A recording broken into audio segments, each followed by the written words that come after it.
What we have here is a rare opportunity for me to cut loose and show you just how powerful I really am.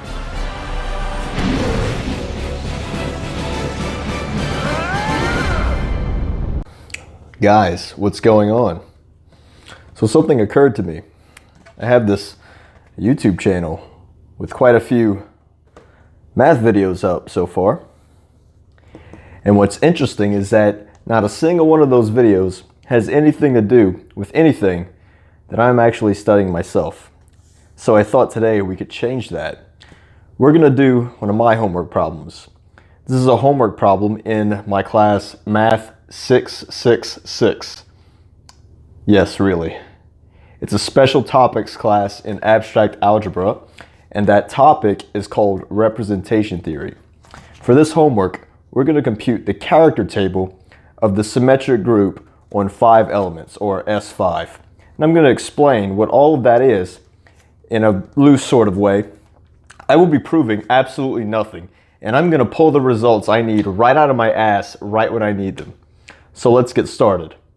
First of all, what is a group? Here's a group. What is it? Well, a group is an algebraic structure, and it's one of the simplest algebraic structures out there. It's just the set equipped with a binary operation, so a way to combine 2 elements in the set and get a new element in the set. This operation has to be associative, there has to be an identity element, and each element has to have an inverse element. So let me explain what I mean by that with an example. The most common basic example of a group is the set of integers with the operation addition.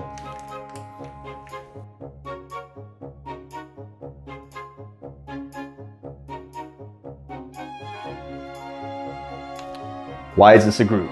Well, addition is associative. You can verify that anywhere. There is an identity element, 0. If you add something to 0, nothing happens. And every element has an inverse. You take an element, you have its inverse, it's negative. The inverse of 2 is negative 2. 2 plus negative 2 is 0. You with me? Good. Okay, what's not a group? Well, the natural numbers with addition is not a group because 2, what's its inverse? It's negative 2. But that's not in the natural numbers. So the natural numbers with addition is not a group. Now, groups are an abstract thing. The set does not have to contain numbers. It can contain anything. It can contain functions, matrices, or just ideas. It can contain anything. It's an abstract structure.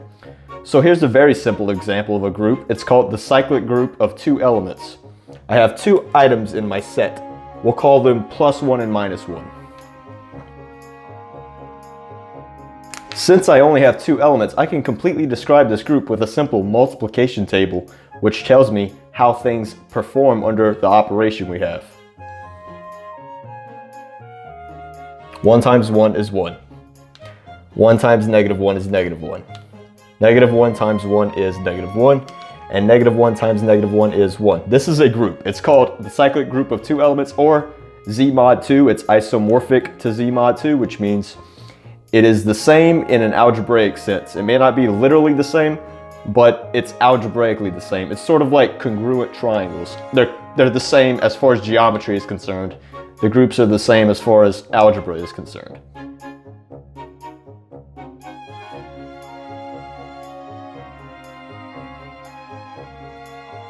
So here's another group. The set -1, 1.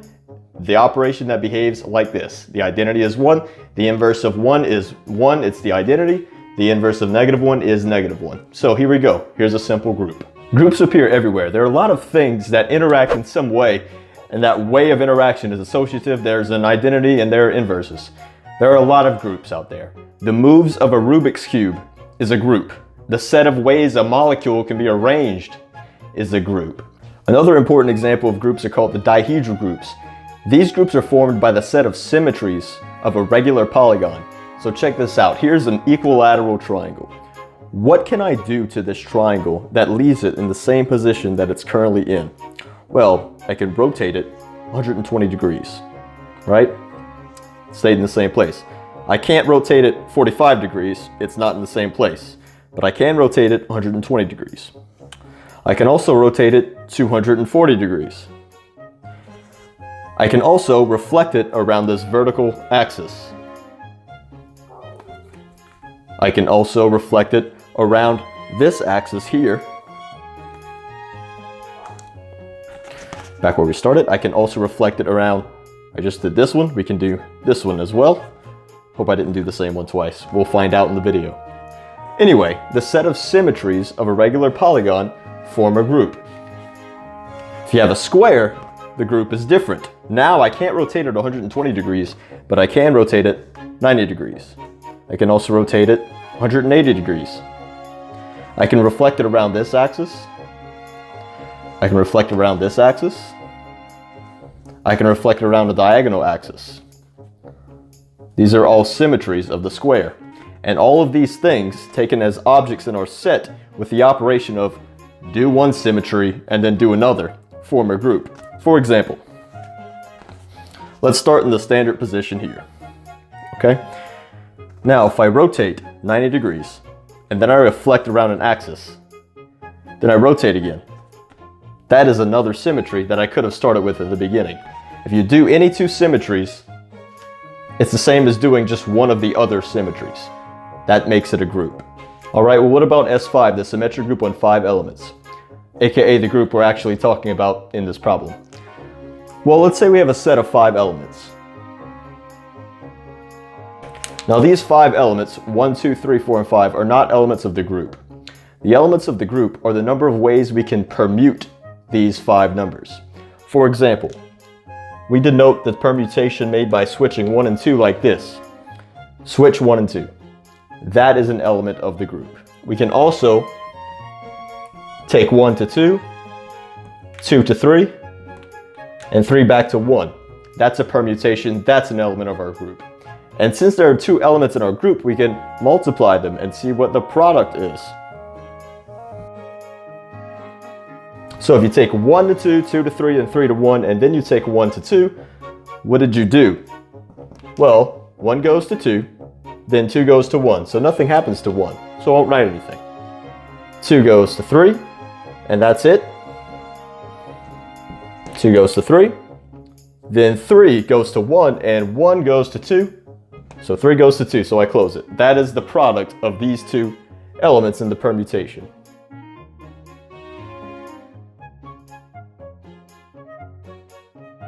So now we know what S5 is. S5 is the group whose objects are the permutations on a 5-element set. Remember, they are not these elements, they are the permutations. You can think of this as a group, which is a set of functions in this case, and the operation is composition. Do the first function, then plug it into the second function. You can totally think of it that way. Congratulations, you now know what a group is. Now let's talk about representation theory. What is representation theory? Well, you remember that dihedral group, the set of symmetries of this little equilateral triangle? It turns out that this is just one way of thinking about this dihedral group.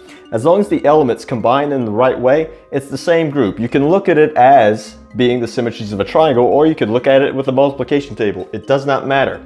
But it turns out that a lot of groups can be thought of as symmetries of geometric figures, and all groups can be thought of as symmetries of something. For example, let's look at C2, that very simple group I showed you. Remember, 1 times 1 is 1. 1 times -1 is -1. -1 times 1 is -1. And -1 times -1 is 1. So, that's a simple group. I shouldn't say that because that actually means something. It is simple in the same sense that I'm okay, let me rephrase that. Simple group means something mathematically, and it's not what I mean here, but this is also a simple group mathematically. I hope that doesn't confuse anyone. Anyway, here we have this basic group. I don't think that's a math term. So, when we think of the dihedral group, we think of it as the polygon.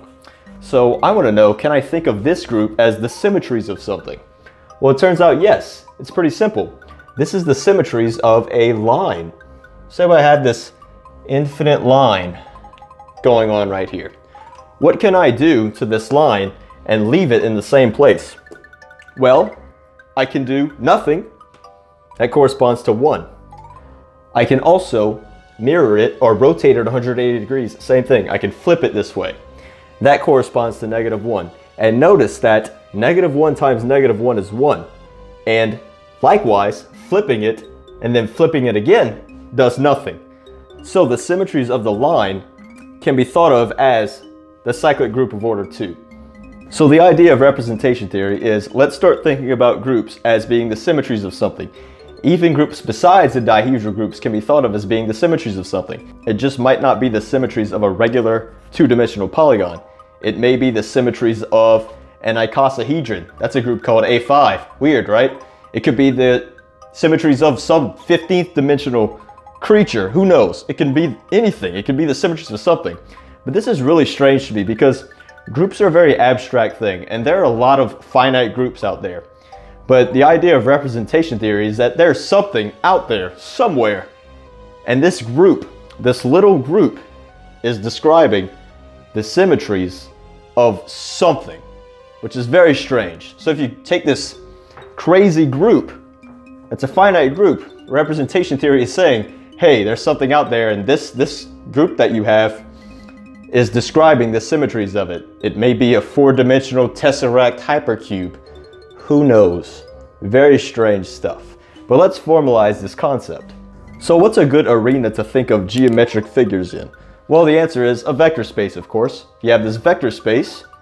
That's kind of what we think of when we think of a place where geometric figures live. So we want to take this group and translate it into symmetries of something in a vector space. So how do we do that? Well, all we need to do is define some homomorphism that takes the group to a set of linear transformations in the vector space. What did you just say? Okay, let's say we have this group G. Have this group. And they have this vector space V. Linear transformations in the vector space are just functions that live in the vector space. They go from the vector space to the vector space again, and they're linear. So they can be represented by matrices. That's the point here. So I have this function phi that takes my group elements to the set of linear transformations from V to itself. So this function phi is taking the group to a set of linear transformations, or a set of matrices. And this function phi has to preserve the group structure. So we have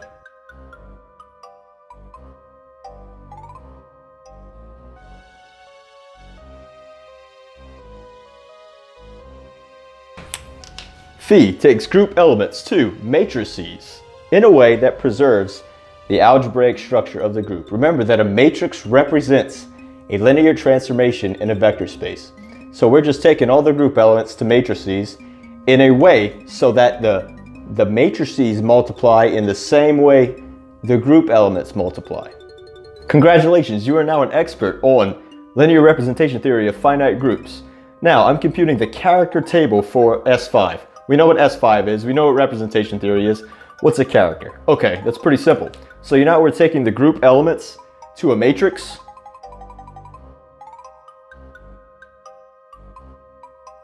Well, the character is going to say, hey, what is the trace of the matrices that you're sending this guy G to? So this function is the representation. The representation is the function that's translating these group elements into matrices or linear transformations in a vector space. The character is the trace of this matrix.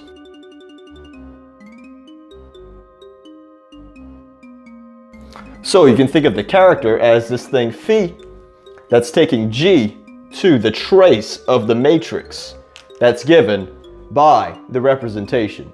So the nature of my homework problem is that I have to look at all of the possible, what we call irreducible representations of S5, and get all of the character values for all of the representations. Or in other words, all of the geometric ways that we can represent S5 in a certain irreducible way. So let's get started.